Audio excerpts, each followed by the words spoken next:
Welcome to 254Promo. This is a show where we're discussing the political future of this country's young Kenyans. Today, my guest is Fridah.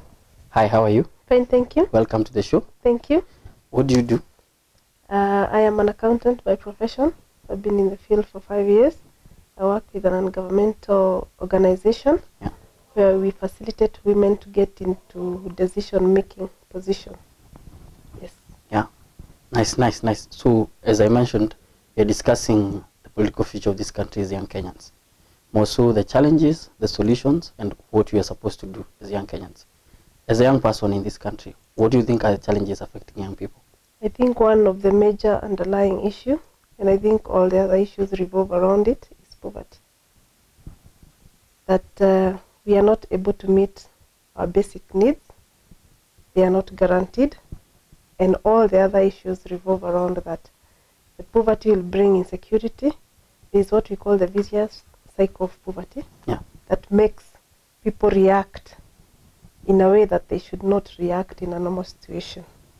And that's why you find that our youths are manipulated so easily by just a shilling, one coin. So I think everything revolves around that, and unless we address our issue of poverty, we are not going to address other issues. What do you think has really fueled the poverty situation in Kenya? Bad leadership. Bad leadership. Both as a cause and a consequence. Okay. It's totally bad leadership because we have the resources, we have the manpower, we have the will as a people, but the people who are leading us or who are supposed to show us the vision of where we should go are not committed. Are not committed. Yes. So the best thing we should do is like an overhaul of the leadership in our country. Completely. Completely. And I think we are on track. We start by setting the structures, and I think that is what we've done. We have a long way to go, but now we can see the wheel and we have started. If we don't lose the hope, we set our structures right, then we get the right leaders, we will get there. What we don't know is whether we are all on the same road. But the biggest issue is like for us to get the right leadership, we as voters has to vote for the right leadership. Do you think as Kenyans we are ready to do that? Because comes times we are always complaining and blaming the system, saying, oh, our leaders are corrupt, our leaders don't have integrity, and then come election time, we do the same mistake. We elect the same people to bunge. Yes. I think we have the will as citizens, but the leaders know one thing, that we are poor, there is poverty, and they will take advantage of that to make sure that we don't make the right decision. So come the voting time, they will influence or they'll entice us with what we are looking for most. And immediately we get that, we lose our goal. And we get them back into the same position. So what should we do as young Kenyans, specifically us, so that we don't fall into that manipulation trap by politicians? Of course, in terms of a long-term solution, we have to fight poverty. We can't do it on our own. It's a rigorous task. But I think in the short term, we should be able to differentiate what affects us and what leaders we need in that position. And we should be able to set aside our struggles, our agony, because they take advantage of all those issues and make the right decision. But in the long term, we have to address the poverty issue. Poverty issue? Yes. But I think there is a very big information gap. Like you find like most of the young Kenyans are not informed. Exactly. Like people are voting for the wrong reasons. They are voting maybe, oh, I belong to this tribe, I'll vote for this guy. Or this guy has bribed me. Or this guy, I know him.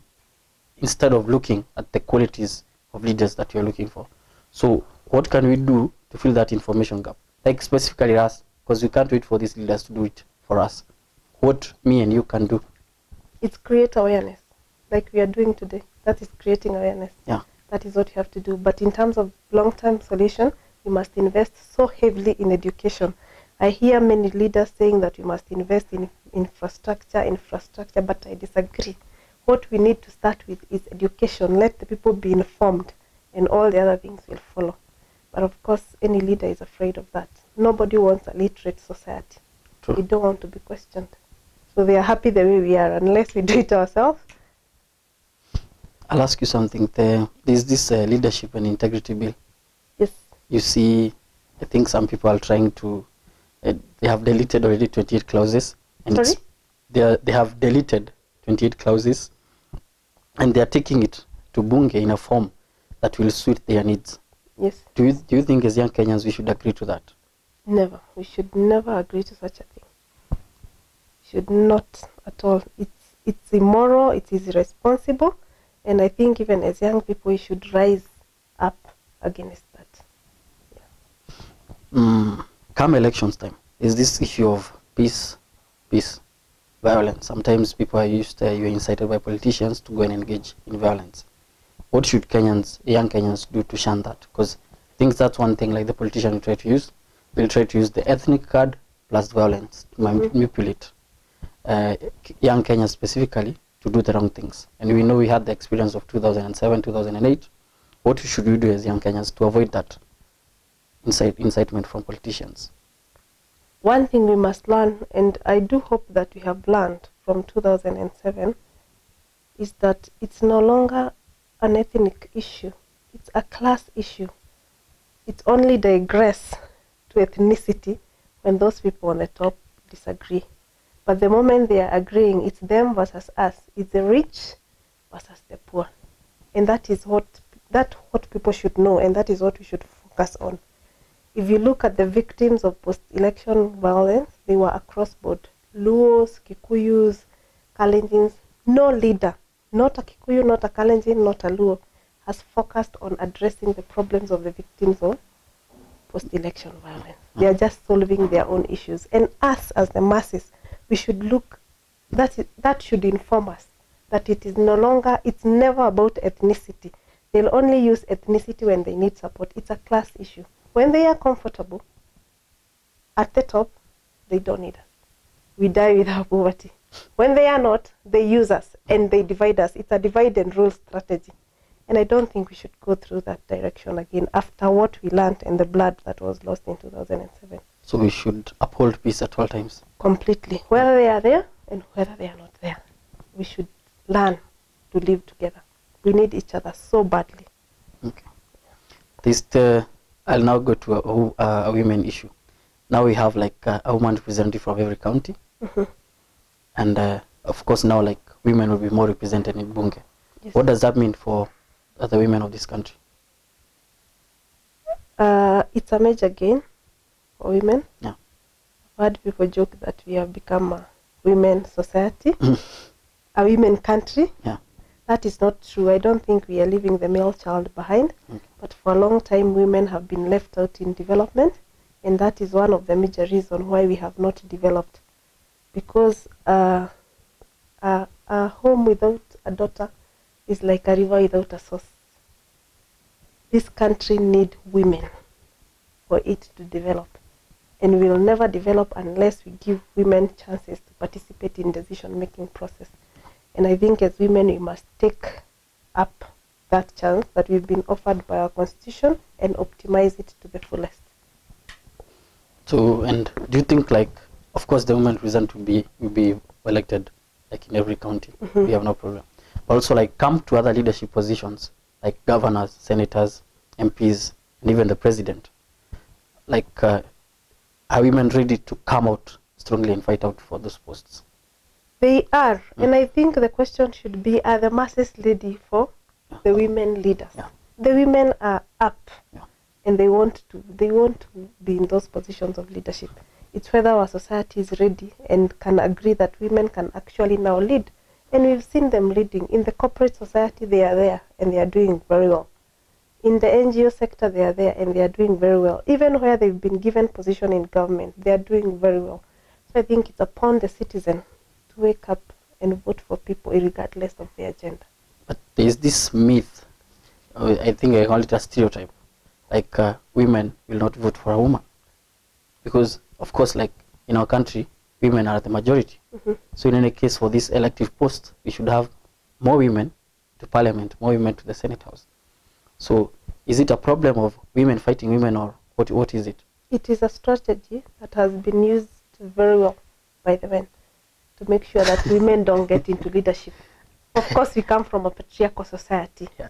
And like you said, it's a stereotype. Yeah, yeah. And again, when we started, remember we said most of our masses are illiterate.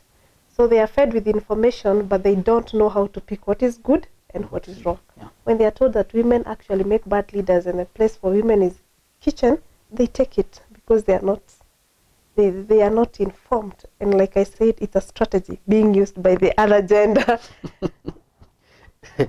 Okay. So it's also time like more women are informed, because I think like the way you're saying, a citizenry which is more informed will make the right decisions. True. And like you said, like the NGO you work for, you're working more so to empower women to become, so that they can play a key role in decision making. Exactly. And actually one of the interesting aspects in our work is that we have what we call men for women champion.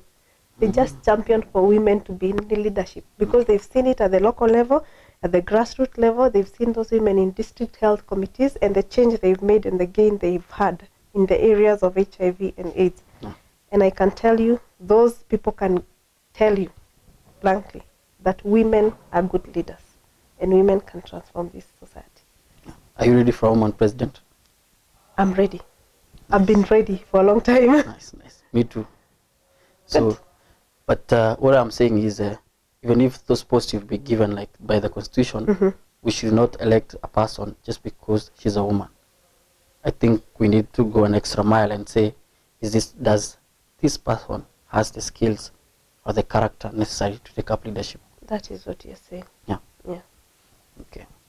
So I want you to pass a message to young Kenyans all over there. We are going to elections on March 4th. They have to make the right decisions. I want you to talk to our young Kenyans and tell them what they should do. What I would tell my fellow countrymen is that we are at a very delicate moment where we can change our lives and we have a chance to chart again the destiny of our nation. We were given that chance in 2007. I think we did poorly, and I hope that during this second chance we'll make the right decision. It's not about issues, it's not about personalities, it's about the issues affecting us. Let us vet these leaders according to what they are going to offer our nation. Let us choose the leader who we know for sure will take us where we want to go as a country. It's not about gender, it's not about race, it's not about ethnicity or religion. It's about selecting the right leader, someone who has a vision for the country. That's what I would tell my fellow countrymen. You've heard it. We need the right leaders for this country to move forward, for us to achieve Vision 2030, for us to have a more prosperous nation. Fridah has spoken. She's a young Kenyan, and she's very optimistic that we can do this together. Until next time, keep it 254. Thank you so much for coming. Thank you, Wilson. Okay. Thank you.